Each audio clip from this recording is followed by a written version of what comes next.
Python unit 2 के quick shot की video में आपका स्वागत है। इस यूनिट में जो भी सारे टॉपिक को हम लोग कवर करने वाले हैं वो आप यहाँ पर सिलेबस पार्ट में देख सकते हैं। Python blocks the indentation concept के बारे में हमने पहली यूनिट में भी पढ़ रखा था कि जो सी लैंग्वेज जैसे है तो उसके अंदर हम लोग स्कोप्स डिफाइन करने के लिए कि कोई भी पर्टिकुलर स्टेटमेंट कितने दूर तक चलेगा उसके लिए हम लोग करली ब्रैकेट का यूज करते हैं, लेकिन पाइथन के अंदर हम लोग इंडेंटेशन का यूज करते हैं। जैसे यहाँ पर शो किया गया है कि जैसे इफ़ ट्रू, तो यानी अगर स्टेटमेंट ट्रू होगा तो उसके केस में हम लोग को प्रिंट इनसाइड द ब्लॉक और प्रिंट आउटसाइड द ब्लॉक। जो इफ़ का स्टेटमेंट है उसका स्कोप जो है यहाँ पर वो क्या है, केवल एक लाइन का है यहाँ पर, क्योंकि इंडेंटेशन केवल प्रिंट इनसाइड द ब्लॉक का किया गया है, जबकि नीचे वाला जो है उसके अंदर इंडेंटेशन यानी स्पेसेस नहीं छोड़ी गई हैं। ये सबसे इंपॉर्टेंट है। तो पाइथन के अंदर जब भी हमें किसी पर्टिकुलर स्टेटमेंट का स्कोप शो करना होता है तो हम लोग कंटिन्यूसली इंडेंटेशन यानी कि स्पेसेस देते हुए चलते हैं, जिसकी वजह से ये डिफाइन होगा कि कितना दायरा है पर्टिकुलर स्टेटमेंट का। जैसे इफ़ का कितना दायरा है, फॉर का कितना दायरा है, ये सारी चीज़ें आप सिंपल हिंदी में समझ सकते हैं।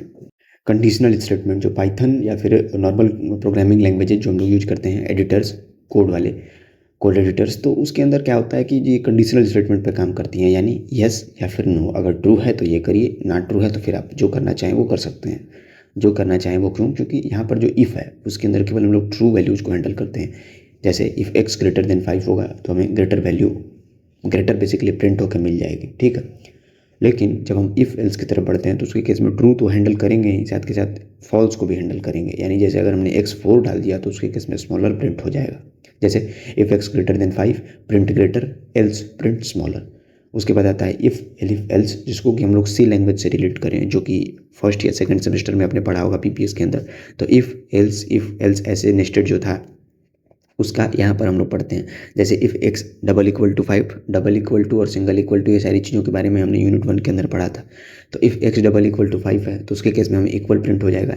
एल्स इफ़ एलिफ जो है उसके केस में अगर एक्स ऐसी वैल्यू हमने डाल दी जो 5 से बड़ा है तो ग्रेटर, वरना स्मॉलर। यानी इफ़ सिंगल जो है वो केवल ट्रू वैल्यू को हैंडल करेगा, यानी बोले तो 1 जो बुलियन के अंदर या फिर बाइनरी के अंदर बोले तो, जबकि इफ एल्स जो होगा वो 1 और 0 दोनों के लिए हैंडल कर लेता है। मतलब ट्रू हुआ तो भी चलेगा, फॉल्स हुआ तो भी कुछ नहीं तो कुछ आउटपुट हमें दे देगा अगर हमने लिख रखा है तो।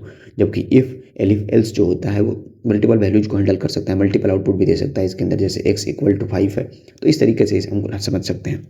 अब हम लोग लूप्स जैसे कि फॉर, वाइल और नेस्टेड के बारे लूप के बारे में हम लोग समझ लेते हैं। सबसे पहले हम लोग फॉर लूप के जो ओवरऑल लॉजिक है उसको हम लोग समझ लेते हैं, ठीक है। तो सबसे इंपॉर्टेंट क्या है, लूप के बारे में समझना है। लूप जो होता है वो एक पर्टिकुलर स्टेटमेंट या फिर ऐसे बोले तो एक ब्लॉक ऑफ कोड को कंटिन्यूसली रिपीटेडली प्रिंट या फिर एज एन आउटपुट हमें ऐसे बोले तो बेसिकली रन करता है उसको, ठीक है। तो जो फॉर लूप होता है उसका यूज हम लोग तब करते हैं जब हमें एग्जैक्ट नंबर ऑफ इटरेशंस के बारे में पता होता है, ठीक है। तो इसका ओवरऑल सिंटेक्स कैसे होता है, जैसे हमने यहाँ पर लिख रखा है फॉर वेरिएबल इन सीक्वेंस। तो वेरिएबल जो होता है उसके अंदर हम लोग कुछ भी असाइन करते हैं अकॉर्डिंगली। तो यहाँ पर सबसे इंपॉर्टेंट क्या है कि ये वेरिएबल अपनी वैल्यू को कंटिन्यूसली अपडेट करता रहेगा, कंपेयर और चेंज करता रहेगा। सीक्वेंस की बात करें तो इसके अंदर हम लोग लिस्ट दे सकते हैं, स्ट्रिंग दे सकते हैं। अगले पेज में हम लोग इसको पढ़ेंगे। रेंज यानी कोई पर्टिकुलर वैल्यू की ओवरऑल मिनिमम मैक्सिमम लिमिट भी हम लोग दे सकते हैं। जैसे कि एग्जांपल यहाँ पर शो किया गया है कि for I in the range 5, तो इसके केस में क्या होगा कि हम लोग मान लेते हैं कि जैसे हमने इंटीजर लिया है या फिर बेसिकली हम लोग आई इज इक्वल टू 0 असाइन करके चलते हैं, तो उसके केस में 0 1 2 3 4 हमें आउटपुट मिलेगा। हमने फर्स्ट यूनिट के अंदर पढ़ा था कि जो आउटसाइड वैल्यू होती है जैसे 5 जो है मैक्सिमम वैल्यू, वो इसके अंदर प्रिंट नहीं होती है। तो फॉर लूप को हम लोग सिंपल अगर समराइज करें तो ये समझ सकते हैं एक ऐसा लूप है जो कि कंटिन्यूसली एक पर्टिकुलर ब्लॉक ऑफ कोड को एग्जीक्यूट करेगा, और इसका यूज हम लोग तब करेंगे जब हमें नंबर ऑफ इटरेशंस, कितने टाइम हमारा कोड चलेगा वो हमें पता होता है, तब हम इसका फॉर लूप का यूज करते हैं। फॉर लूप टारगेट स्ट्रक्चर, जैसे सी लैंग्वेज पढ़ा होगा तो उसके अंदर बाय डिफ़ॉल्ट हम लोग कैरेक्टर्स यूज कर सकते हैं, इंटीजर्स यूज कर सकते हैं। कैरेक्टर का मतलब कैरेक्टर कॉन्स्टेंट। लेकिन जो फॉर लूप पाइथन के अंदर है उसके अंदर हम लोग अलग अलग चीज़ों के लिए कंपेयर कर सकते हैं। जैसे नंबर का सीक्वेंस प्रिंट करा सकते हैं, की वैल्यू पेयर्स को हम लोग प्रिंट करा सकते हैं, एलिमेंट्स के थ्रू इटरेट कर सकते हैं। साथ के साथ हम लोग कैरेक्टर बाई कैरेक्टर भी हम लोग किसी पर्टिकुलर स्ट्रिंग के लिए वैल्यूज़ को प्रिंट करा सकते हैं। जैसे अगर हम लोग रेंज की बात करें तो इसके थ्रू हम लोग एक नंबर सीक्वेंस को प्रिंट कराएंगे। इसको हम लोग ऐसे भी लिख सकते थे for I in the range 4, या फिर हमने यहाँ पर लिख रखा है for I in the range 1 to 4। 1 जो है वो इनिशियल वैल्यू, 4 जो है वो फाइनल वैल्यू, और बाई डिफ़ॉल्ट स्टेप अप जो है वो 1 है। इन सब चीज़ों को हमने यूनिट 1 के अंदर थोड़े अच्छे से समझ रखा है, ठीक है। यहाँ पर हमने क्या किया, प्रिंट आई, वो क्या करेगा, इटरेट करेगा हर एक एलिमेंट के लिए। जैसे सबसे पहले 1 के लिए होगा, फिर 2 के लिए होगा, फिर 3 के लिए होगा। और ध्यान रखिए जो फाइनल वैल्यू होगी, जो कि बेसिकली मैक्सिमम वैल्यू होगी 4, वो प्रिंट नहीं होगी। सेकंड आता है स्ट्रिंग। स्ट्रिंग के अंदर हम लोग क्या करेंगे कि हर एक इटरेशन के अंदर कैरेक्टर को प्रिंट करेंगे जो स्ट्रिंग के अंदर प्रेजेंट है। स्ट्रिंग क्या होती है? String is nothing but an array of characters only, ठीक है। तो यहाँ पर जैसे सी एच इनेकेटिव हमने लिख रखा है, तो सबसे पहले ए प्रिंट होगा, फिर के प्रिंट होगा, फिर टी प्रिंट होगा, फिर यू प्रिंट होगा। सी एच को हम लोग continuously character by character print कराते जा रहे हैं, मतलब ये सी एच हमने यहाँ पर रिप्रेजेंट किया, ठीक है। उसके बाद लिस्ट। लिस्ट के बारे में भी हमने यूनिट 1 के अंदर पढ़ रखा है। इस लिस्ट के अंदर हमारे पास दो वैल्यूज है 10 और 20। अब हम लोग क्या कर रहे हैं, चेक कर रहे हैं कि जैसे for I in the L, in L basically, तो इसके अंदर हम लोग क्या चेक कर रहे हैं कि हम लोग वैल्यूज़ को प्रिंट कराते जाएंगे। जैसे लिस्ट के एलिमेंट के थ्रू हम लोग इटरेट करने की कोशिश कर रहे हैं। फॉर लूप का मतलब क्या होता है, हमने पढ़ा है कि कंटिन्यूसली एक ब्लॉक ऑफ कोड को रिपीटेडली एग्जीक्यूट करना। तो वहाँ यहाँ पर वही हो रहा है, सबसे पहले आई 10 प्रिंट होगा, फिर 20 प्रिंट होगा। इसके अंदर कोई भी रिस्ट्रिक्शन नहीं होता है कि फाइनल वैल्यू प्रिंट होगी या नहीं होगी। फिर आता है डिक्शनरी। डिक्शनरी के बारे में भी हमने यूनिट 1 के अंदर पढ़ रखा है, ये काफ़ी अच्छा लगता है। इसके अंदर हम लोग की वैल्यू पेयर को स्टोर कर सकते हैं, ठीक है, की और फिर वैल्यू। सबसे पहले हम लोग क्या कर रहे हैं, की को कंपेयर करते हैं इसके अंदर, जैसे फॉर के इन टी। अब हम लोग सबसे पहले क्या करेंगे, ए को कंपेयर करेंगे, तो ए जब होगा उसके कॉरस्पॉन्डिंग हम लोग प्रिंट क्या करेंगे, प्रिंट के यानी कि की, और डी ए यानी कि उस पर्टिकुलर की के लिए क्या वैल्यू है उसको हम लोग प्रिंट करेंगे। मैं इसको समराइज करता हूँ, देखो सिंपल। फॉर लूप जो पाइथन के अंदर है उसका यूज हम लोग ऐसे कर सकते हैं, ऐसे समझो कि एक आदमी है जिसके 4 हाथ हैं, वो अलग अलग काम कर सकता है। एक हाथ से वो नंबर्स को हैंडल कर सकता है, एक हाथ से वो कैरेक्टर्स को प्रिंट करा सकता है स्ट्रिंग के, और तीसरे हाथ से वो क्या कर सकता है कि हमारे पास एक एलिमेंट की लिस्ट है और उस लिस्ट के पर्टिकुलर एलिमेंट्स चाहे तो सारे एलिमेंट्स को भी हम लोग प्रिंट करा सकते हैं। फॉर लूप का ये सारा अच्छा काम है इसके अंदर। और फिर आता है डिक्शनरी, जो कि अलग अलग डेटा टाइप्स हैं जो कि हम लोग पाइथन के अंदर यूज करते हैं, जैसे लिस्ट। फिर आता है टपल्स। स्ट्रिंग और डिक्शनरी भी वही डेटा टाइप्स ही हैं जो कि बेसिकली एडवांस डेटा टाइप्स हैं। तो डिक्शनरी के अंदर भी वैल्यूज को हम लोग प्रिंट करा सकते हैं। समझ में आ रही है ये बात? फॉर लूप के बारे में, फॉर लूप ऐसे बोले तो उसका कच्चा चिट्ठा खोलने की और समझने के बाद हम लोग अब वाइल लूप की तरफ बढ़ते हैं। जो बेसिक कॉन्सेप्ट है ओवरऑल वो सभी के अंदर सेम होता है, सभी प्रोग्रामिंग लैंग्वेज के अंदर। लेकिन वाइल लूप के बारे में हम लोग समझें तो ये सिंपली तब तक एग्जीक्यूट करेगा स्टेटमेंट को जब तक कि वो ट्रू है, बाइनरी वैल्यूज के अंदर जैसे हमने हैंडल किया था। और जो फॉर लूप है वो नंबर ऑफ इटरेशंस हमें पता होती है, लेकिन वाइल लूप के अंदर हमें नंबर ऑफ इटरेशंस पता नहीं होती है। जैसे यहाँ पर आई इज इक्वल टू 0 इनिशियलाइजेशन किया गया है, फिर while I less than 3 condition को चेक कर रहे हैं हम लोग, और आई की वैल्यू को हम लोग मैन्युअली अपडेट कर रहे हैं कंटिन्यूसली। वरना अगर अपडेट नहीं करेंगे, वाइल आई लेस देन 3 हम लोग लिख देंगे और आई की वैल्यू 0 है तो वो एक इनफाइनाइट लूप बन जाएगा, ठीक है। जैसे हमने एक सैम्पल कोड यहाँ पर लिख रखा है कि आई इज इक्वल टू 0 हमने इनिशियलाइजेशन किया है, वाइल आई लेस देन 3 हमने चेक किया कंडीशन, उसके बाद प्रिंट आई और एंड इज इक्वल टू। अब बाय डिफॉल्ट एंड क्या होता है ना, इसको अगर हम लोग नहीं लिखेंगे तो जो पाइथन है वो न्यू लाइन, मतलब पहली आउटपुट को प्रिंट करने के बाद, जैसे यहाँ पर 1 प्रिंट करेगा, 0 यहाँ पर क्योंकि आई को हमने 0 इनिशियलाइज कर रखा है, तो 0 प्रिंट करने के बाद वो नए कैरेक्टर यानी नए लाइन में चला जाता है, ठीक है। नए लाइन में जाकर के नया कैरेक्टर प्रिंट करता है। लेकिन हम लोग क्या चाहते हैं कि सेम लाइन के अंदर प्रिंट हो, तो हमने end is equal to space लिख रखा है, यानी कि जब नेक्स्ट आउटपुट आए या फिर नेक्स्ट आउटपुट को प्रिंट करने से पहले तुम्हें नए लाइन में नहीं जाना है, एक स्पेस ऐड कर देना है। और फिर हमने क्या किया है, manual update I plus is equal to 1। Plus equal to का मतलब पता है ना, प्लस इक्वल टू का मतलब क्या हुआ कि I is equal to I plus 1, यानी आई के अंदर वैल्यू को 1 से इंक्रीज कर दो। तो सबसे पहले 0 प्रिंट होगा, फिर 1 प्रिंट होगा, फिर 2 प्रिंट होगा, और 3 लेस देन 3 जो कि ट्रू नहीं है तो हम लोग वाइल लूप से बाहर आ जाएंगे। तो अब समझ में आ रहा है क्योंकि मैनुअल अपडेट कितना नेसेसरी है, वरना मैनुअल अपडेट अगर हम लोग अलाउ नहीं करेंगे तो Python will go into an infinite loop. वो लगातार चलता ही चला जाएगा, चलता ही चला जाएगा, वो कभी खत्म ही नहीं होगा। यानी इसके केस में आई प्रिंट होता ही चला जाएगा और वो वैल्यू 0 ही रहेगी, क्योंकि आई प्लस इज इक्वल टू 1 हमने लिख ही नहीं रखा है। यहाँ पर फॉर लूप और वाइल लूप के बारे में थोड़ा डिस्कस किया गया है। देखने में ऐसा लगता है कि दोनों सेम है, पर हमने पढ़ा है कि फॉर लूप के अंदर हमें क्या होता है कि इटरेशन जो होता है काउंट वो फिक्स्ड या फिर नोन होता है, जबकि इसके अंदर वाइल लूप के अंदर अननोन होता है या फिर कंडीशन पर डिपेंडेंट होता है। बाकी सारी चीज़ें यहाँ पे एक्सप्लेन की गई हैं, ठीक है। जैसे फॉर लूप होता है वो सीक्वेंस के ऊपर ऑपरेट करता है, हमने पढ़ा अलग अलग चीज़ों के बारे में, जैसे स्ट्रिंग्स हो सकती हैं, लिस्ट हो सकती हैं, उन सब डिक्शनरी वगैरह इनके बारे में। जबकि वाइल लूप जो होता है वो कंडीशन पे वर्क करता है, ठीक है। और फॉर लूप जो होता है वो कंटिन्यूसली इटरेशन को ट्रैक करता है, जैसे for I in the range 5 हमने जैसे लिख रखा था। लेकिन इसके अंदर क्या हुआ, वाइल लूप के अंदर हमने नीचे लिख रखा है ना आई प्लस इज इक्वल टू 1, यानी आई हम लोग इसको मैन्युअली इनिशियलाइज कर रहे हैं और अपडेट दोनों काम हम लोग खुद से कर रहे हैं।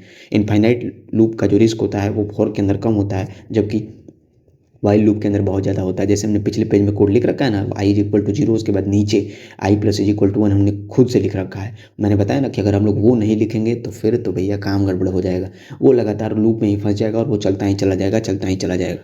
लूप कंट्रोल मैनिपुलेशन स्टेटमेंट, ऐसे समझो कि कुछ ऐसे हमारे पास चीज़ें होती हैं जिनका यूज करके हम लोग जो हमारा लूप स्टैंडर्ड तरीके से चल रहा है, जो सीधे रास्ते पर चल रहा है, उसकी ज़िंदगी में कोई आ गया और उसने टेढ़ा रास्ता पकड़ लिया, मतलब कुछ अपडेट हम लोग ऐसी चेंजेस कर सकते हैं इसके अंदर, ठीक है। तो यही यहाँ पर सिंपल एक्सप्लेन किया गया है कि सिक्वेंशियल एग्जीक्यूशन ऑफ लूप जो होता है उसको हम लोग ऑल्टर करते हैं, चेंज करते हैं। जैसे ब्रेक, ब्रेक के बारे में सी लैंग्वेज के अंदर भी पढ़ा होगा। जैसे ब्रेक को मैंने ऐसे याद किया कि break use to take control out of the loop, यानी कि लूप से हम लोग क्या करेंगे, अल्टीमेटली टर्मिनेट कर देंगे और बाहर आ जाएंगे। जैसे if I is equal to 3 या फिर डबल इक्वल टू 3 हमने लिख रखा है, तो जैसे ही आई की वैल्यू 3 होगी ब्रेक, यानी कि हम लोग लूप से बाहर आ जाएंगे। लूप मतलब फॉर लूप, वाइल लूप, ये सारी चीज़ें और नेस्टेड लूप्स, ठीक है। तो यहाँ पर आउटपुट क्या आएगा, जैसे 0 आउटपुट आएगा, 1 आएगा, 2 आएगा, जैसे ही 3 होगा ब्रेक, यानी कि लूप का जंजाल तोड़ो और अपना रिश्ता बाहर की तरफ जोड़ो। ये हुआ सिंपल मतलब। कंटिन्यू का मतलब क्या हुआ कि कंटिन्यू जो होता है उस पर्टिकुलर इटरेशन को स्किप कर देता है और नेक्स्ट इटरेशन की तरफ हमें फोर्स कर देता है, ठीक है। Continue use to take control at the beginning of the loop, ऐसे समझ सकते हैं। जैसे आई इज इक्वल टू 3 होगा तो 3 के लिए कंटिन्यू, यानी जहाँ हमारा लूप स्टार्ट हुआ है, जैसे for I in the range, वहाँ पर हमारा कंट्रोल चला जाएगा। इसके केस में 0, 1, 2 और 4 एज एन आउटपुट हमें मिलेगा।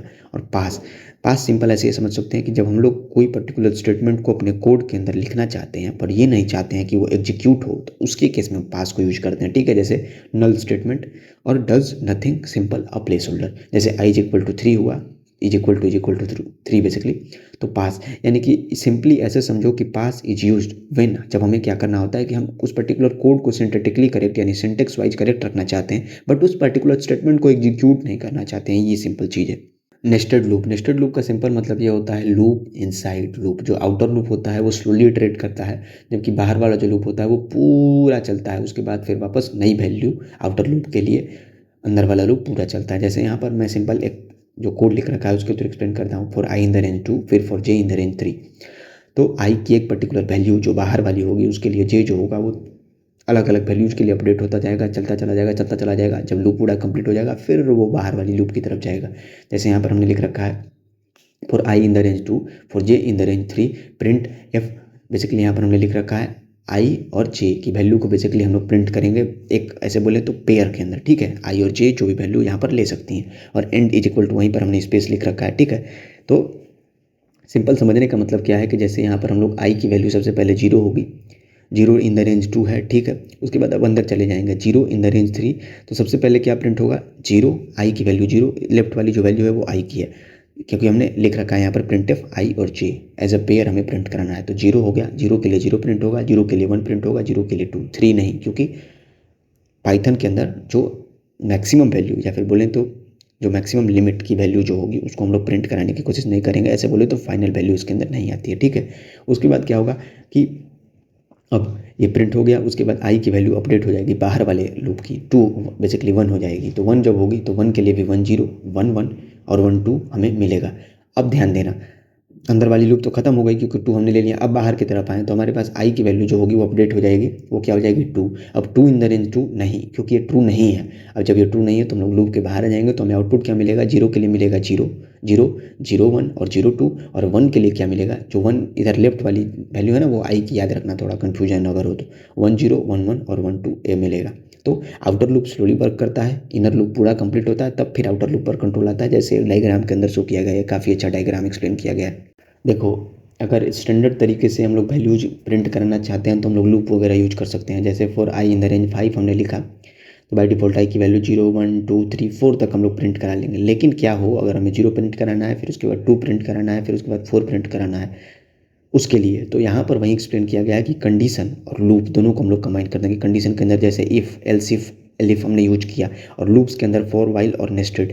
तो सिंपल इन दोनों को जब हम कंबाइन करेंगे तो हमें कुछ बेहतरीन देखने को मिलेगा। वो बेहतरीन क्या देखने को मिलेगा, हम लोग अपने अनुसार accordingly we can print the values. जैसे हमें अगर इवन नंबर प्रिंट करना है तो उसके केस में हम लोग क्या लिखेंगे, for number in the range 1 to 11 लिखेंगे, इनिशियल वैल्यू, फाइनल वैल्यू और स्टेप अप की वैल्यू हम लोग 1 मान लेंगे।